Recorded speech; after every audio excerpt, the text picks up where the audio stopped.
transition na lang natin dito mga para mas malupit. So, 3, 2, 1. Yung binili ko mga guys is printer mga guys.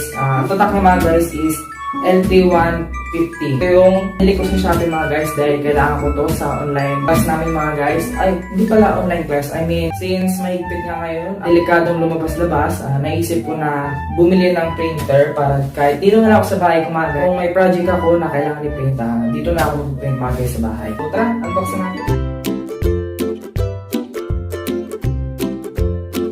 Ayos yung pagkakabalot yung mga kapal. Bago ko bumili nito, syempre nag-search muna ako kung ano bang magandang printer pang bahay. I mean, kung pwedeng magagamit dito sa bahay na madali lang, binili ko ito mga guys kasi ito yung nakursunadahan ko sa online. Dahil may fit na ngayon at hindi pa sale tumabas, syempre mas maganda kung sa online na lang tayo bumili. Pero syempre, bago tayo mag-order sa online, make sure muna natin na legit, kapal. Dapat talaga ganito yung ginagamit nila mga pang-wrap para ma-damage yung gamit sa loob. Kasi appliances to, syempre dapat mas makapal pa. Pero okay na din.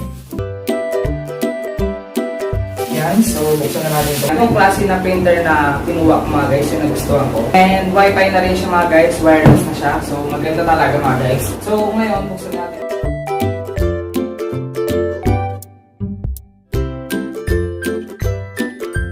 Ito yung unang makikita yung CD. Then, ito ginagamit mga guys pag gagamit kayo sa computer or sa CPU. Ito yung ilalagay nyo mga guys. Ibang beses lang naman gagawin ko mga guys para kumbaga hahanapin lang muna nyo yung device or para ma-install nyo yung apps nito. Ito yung ginagamit. And dito sa gilid niya, ito yung ink niya mga guys. Itong napili ko mga guys, may free siyang ink na black. Then nalabas na natin yung printer mga guys. Dahan-dahan lang kayo mga guys. Tignan na natin siya dito. So ito yung cord niya mga guys. Kung gusto nyo gamitin yung cord, pwede din naman mga guys. Then ito yung sa power niya mga guys. Yan, yung saksakan niya mga guys. Tanggalin na natin siya sa plastic.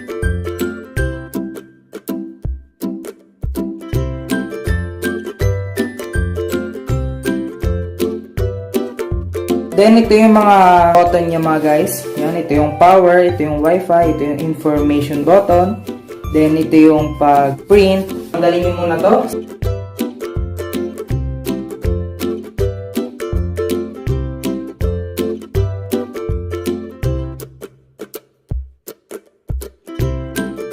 Yan. 3-in-1 na siya itong kaya na mag-print, pwede ka na mag-scan ba?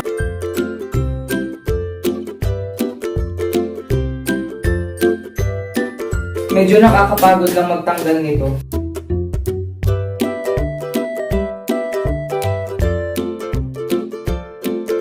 Ito nga pala yung ink tank niya. Mailagyan na natin yung ink. Yan. Lagyan na natin siya dito. Unahin na natin yung black.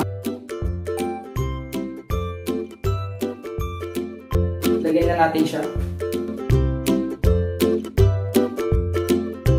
Isa pa sa nagustuhan ko dito, hindi nyo na kailangan i-squeeze. Ay yung iba, di ba mga guys, ibang i-squeeze pa. Dito mga automatic, bababa na siya. Then sabay na natin itong magenta.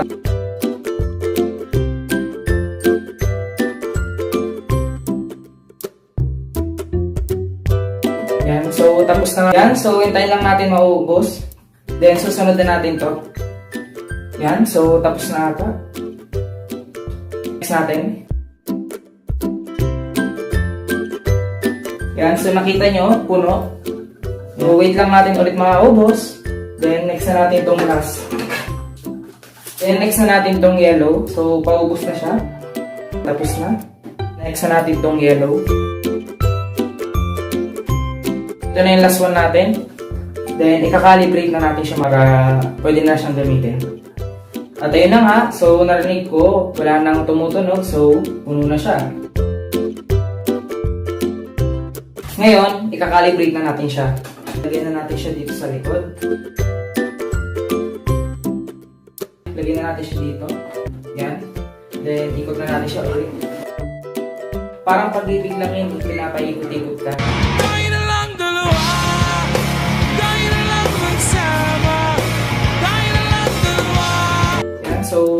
na natin siya dito.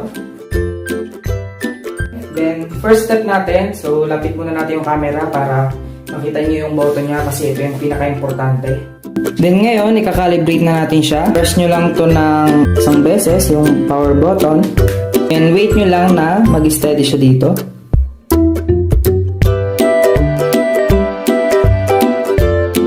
And yan, nag-steady na siya. Then lumipat na siya dito. So pag lumipat na siya dyan, click nyo lang to ng 3 seconds.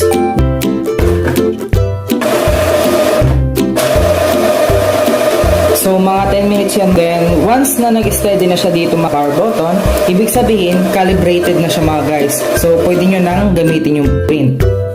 So patient lang talaga mga guys. Wait lang talaga kayo.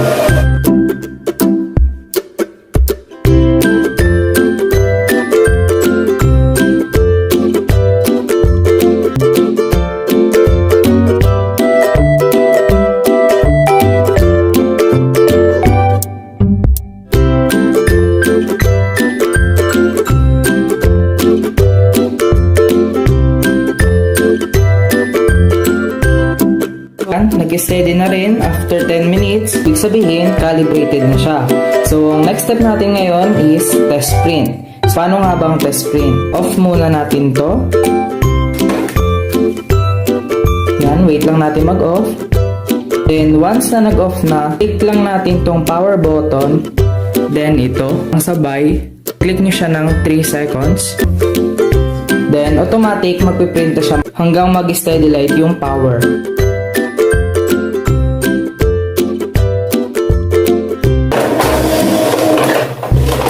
Yan, so nagpiprint na siya. Wait lang natin yung test print pala. Yan, kung napapansin nyo mga 0 pages pa siya kasi wala pa tayong napiprint. Ngayon, kukonect na natin siya sa ating cellphone. Yan, so nakuha na natin isang page. Then next step natin, click nyo lang tong Wi-Fi button. Then itong information ng 3 seconds hanggang mag-steady siya dito. Yan, so nag-steady na siya dito. Then next step natin, sabi sa manual, click nyo lang to information button ng 7 seconds.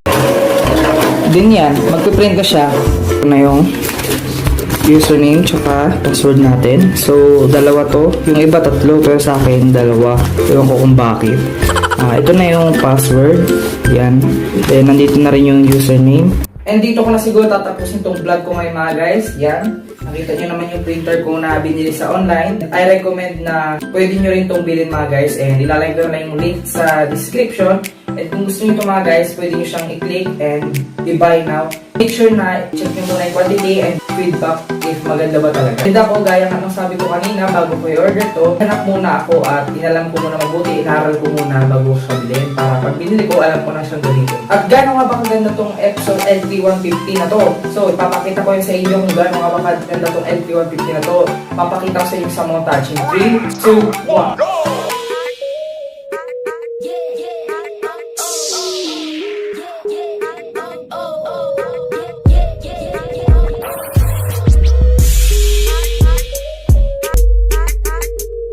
At kung nagustuhan mo itong video na to, please huwag mo kakalimutan mag-subscribe at i-like itong video na to para like updated sa lahat ng bago kong video. Kita-kisang tayo sa next vlog. Bye!